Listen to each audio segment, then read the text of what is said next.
When it is important, when the person matters, when you care about the person, you can listen. When we talk about if it's important, we will listen, what goes into that judgment? That anticipation can either be great, can't wait, all the way to the last person in the world I want to open their lips and make a sound is about to speak. Welcome back to Unapologetic Rabble-Rousers. I'm DocShellie. And I'm Carla.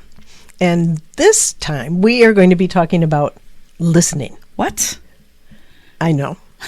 Okay, ready? Are you ready? Okay, wait a minute. Okay. Okay, we're going to talk about listening. Okay. Listening. I'm going to listen to you. Yeah, okay. And I'm going to listen to you. Okay, so yes, this is following on the episodes that we just finished, looking at mutual respect. Yes. And there's a really good connection between these two topics because listening really comes from a place of respect for the person who is doing the speaking.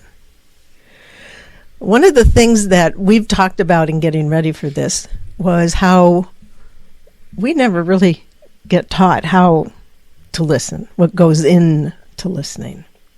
I mean, think about it. As a kid, told to be quiet, don't interrupt. The adults are speaking. And be quiet. Cat Stevens had a song, and the line in there was, "From the moment I could talk, I was ordered to listen." But there were no guidelines about what that really meant. So we want to explore that. Yeah. No classes on listening. All kinds on speaking. And yet, how important is listening to the speaking process? Really interesting. It is. It is. And so let's talk a little bit about what goes into listening. And one of the things that you've mentioned has been that when it's important, we listen. Yeah, I know for sure when it matters, you have the skills and abilities to tune in, to listen. When it is important, when the person matters, when you care about the person, you can listen. And so those are transferable skills that you can use in other situations. So we talk about if it's important. So there's two sides to that. There's the person who's doing the speaking and there's the person who's doing the listening. Mm-hmm. So when we talk about if it's important, we will listen, what goes into that judgment? First, is it a topic I want to hear? Is it a conversation I would like to be engaged in? Because we're not talking about a speaker who's up on a stage and making a presentation and you're listening or not, though we'll probably talk a little bit about that. But you get pulled into a transaction that is an exchange of thoughts, ideas, whatever.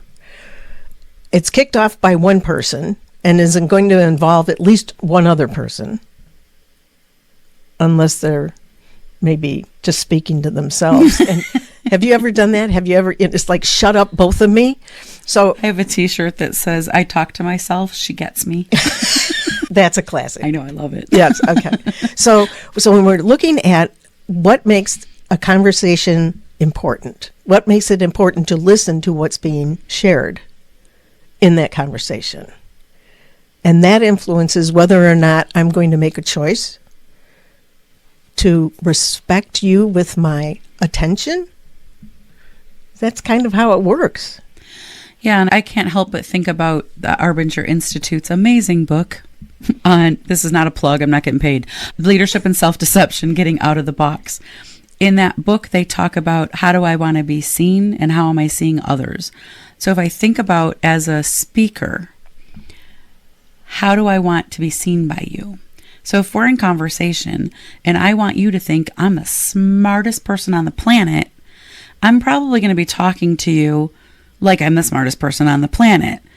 And I don't really like to hear from the smartest people on the planet because they usually come across as very condescending, very demeaning, like I don't know anything, like that little pat on the head, aren't you a cute little girl? Go be quiet, is kind of what goes through my head.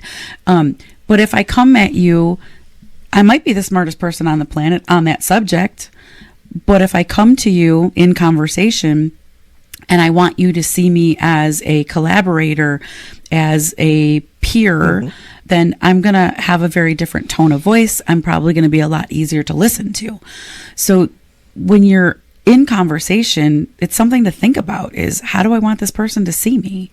And if it's a healthy way, they're probably going to be, you're going to be easier to listen to, and they're going to pay more attention to you versus, I'm going to be a jerk to this person.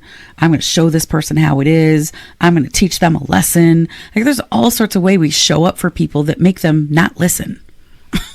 And I believe that we fall into patterns of engagement in conversation that those patterns begin to influence how people are anticipating what's going to be coming next in terms of a conversation. And that anticipation can either be great, hungry, can't wait, all the way to the last person in the world, I want to open their lips right now and make a sound, is about to speak. How that influences the consideration, the attention, the respect that is offered to the person who is delivering the message. Right, right. I used to work with somebody who would say, do you have 2 minutes? 2 minutes was never 2 minutes. I once had a leader tell me that one of the things she most admired about me was how I guard my time. And I never really thought about how I guarded my time. Time is valuable to me. I don't have a lot of free time. And so when you say, can I have 2 minutes? I will give you 2, maybe 3, 4 minutes.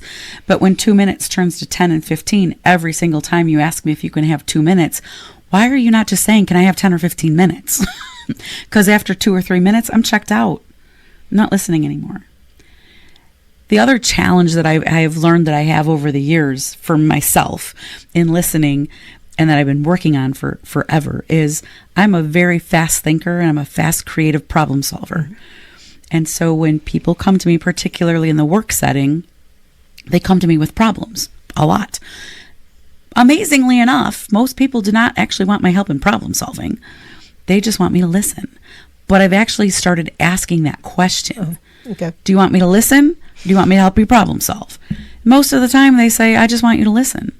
But asking that question helps me turn off the problem solving part of my brain so I can sit with them in conversation and just really listen. Because the problem with being a fast creative problem solver is, I have determined you have 32 problems. I already have half of them solved for you, and you think you only have one problem.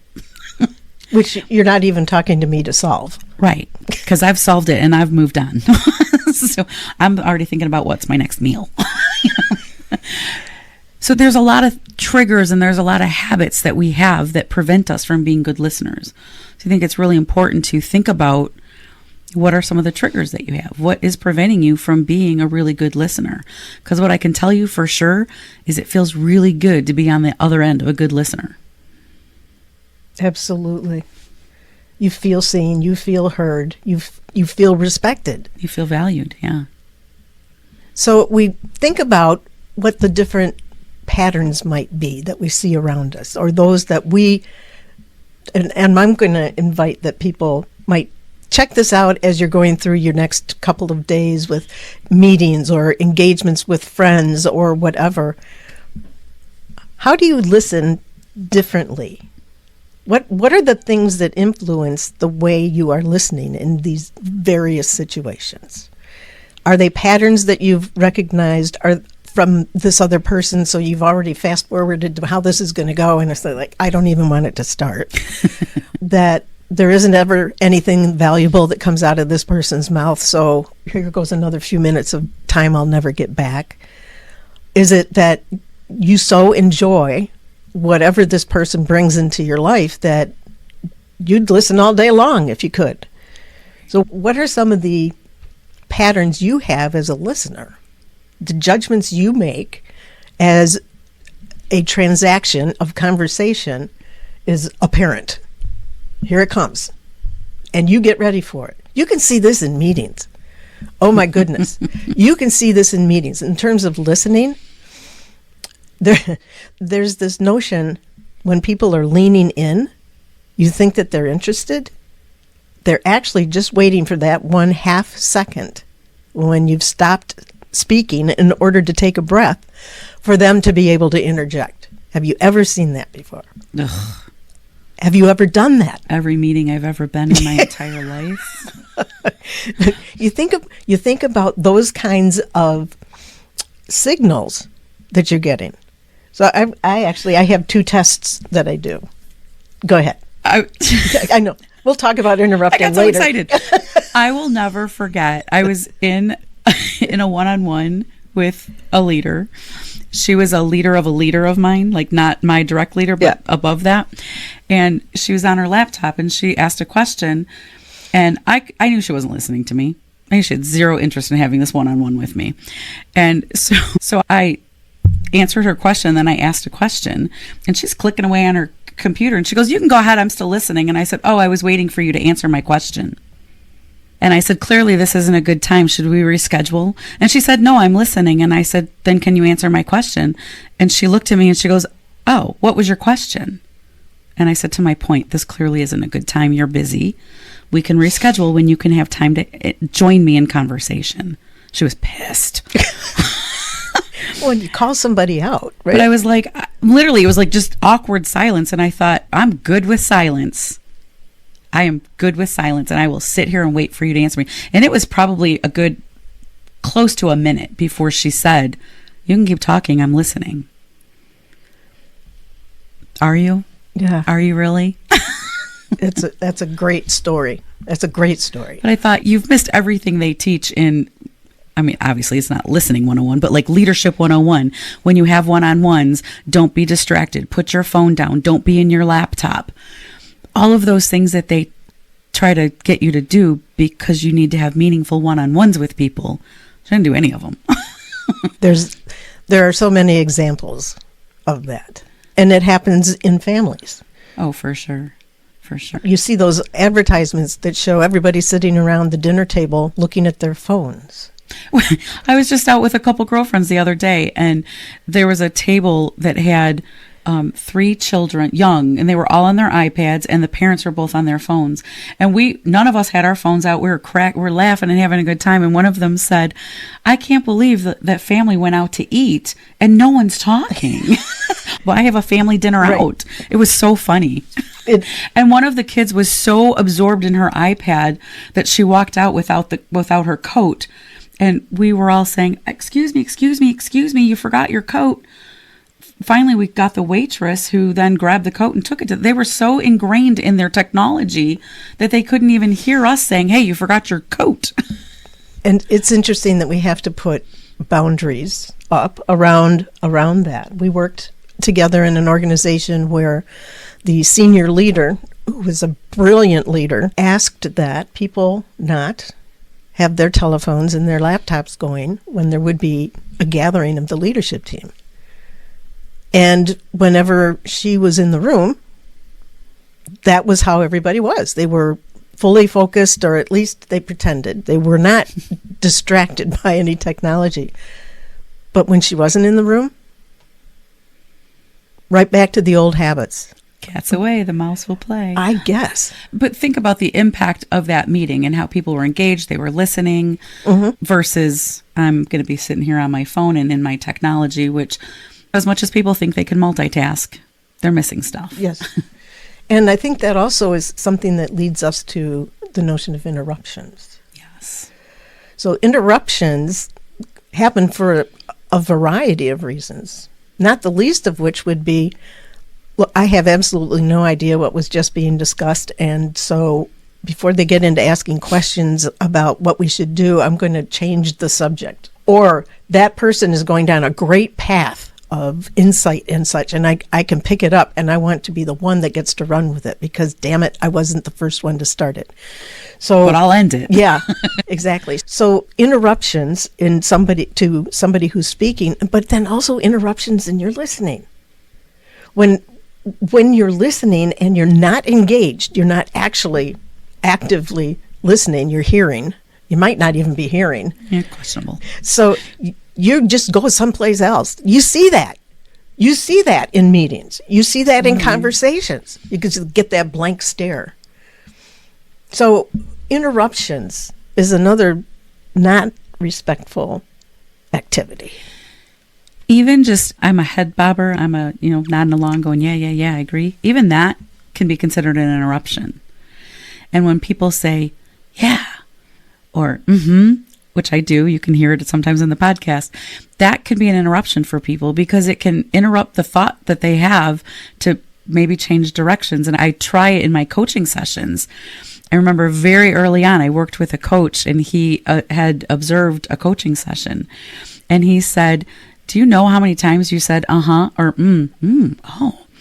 And he said, I know why you think you're doing it. You think you're acknowledging the person and you're in conversation. And he said, it is so distracting. Stop it. And so the very next coaching call I had with that client, I had all over, it was a phone call. So I had all over my office walls. No uh-huhs, no mm-hms, don't just be quiet. And we got to the end of the coaching call and the coaching client said to me, are you okay today? And I said, yeah, why? And he said, this is the best call we've ever had. There was no like uh-huhs and mms. And I feel like I just was really able to say everything I needed to say. And I thought, damn it, he was right. Wow. And it's stuck with me in certain situations, very in casual conversations with my friends. I don't pay that much attention to it, which I probably should, but it was really a prolific moment for me that, particularly in my profession in coaching, what I do, to sit in silence and let somebody talk and tell their story without any head bobbing and uh-huhs and mm-hms and ooh, oh, wow, really impacts their ability to, you're saying of the 100%, like that gives them that ability to share what they want to share 100%. One of the things that we've chatted about, which you had a little issue with it, and I believe we covered this in a previous episode, but that when we're having conversation, I'm 100% responsible for what I say and for what you hear. I can't do anything about what you do with what you hear, but it's on me that you hear what it was I intended for you to hear. Yeah. Yeah. I like the 100% part. It was the and piece that was like, But as I thought about it and really thinking about, again, going back to that Arbinger, who do I want to be? Who do I want you to see me as? That really influences that and piece. Because if I want you to think I'm, if I think about in the workplace, there's a lot of people flapping their feathers? No. Fluffing their feathers. People want to be seen as smart, as intelligent, as I'm the best person on this team. There's a lot of competition that's not healthy in the workplace. That just doesn't need to be there. But because people are trying to claw their way to the top at all costs, they come at conversations and they put people down by the tone of their voice, by the words they choose. And when you come at it a little bit differently, as I want to be seen as a team player, I want to be seen as collaborative, I want to be seen as a good leader, then that and piece of what you just said absolutely makes sense to me. So how do you want to come across as a speaker? How do you want to perform as a listener? Yeah, how do you want to influence your listeners? I think it's a great question to contemplate. And we'll come back next time with some more tips on listening. I'm DocShellie. And I'm Carla. Thank you. See you next time. How do you want to perform as a listener? How do you want to influence your listeners?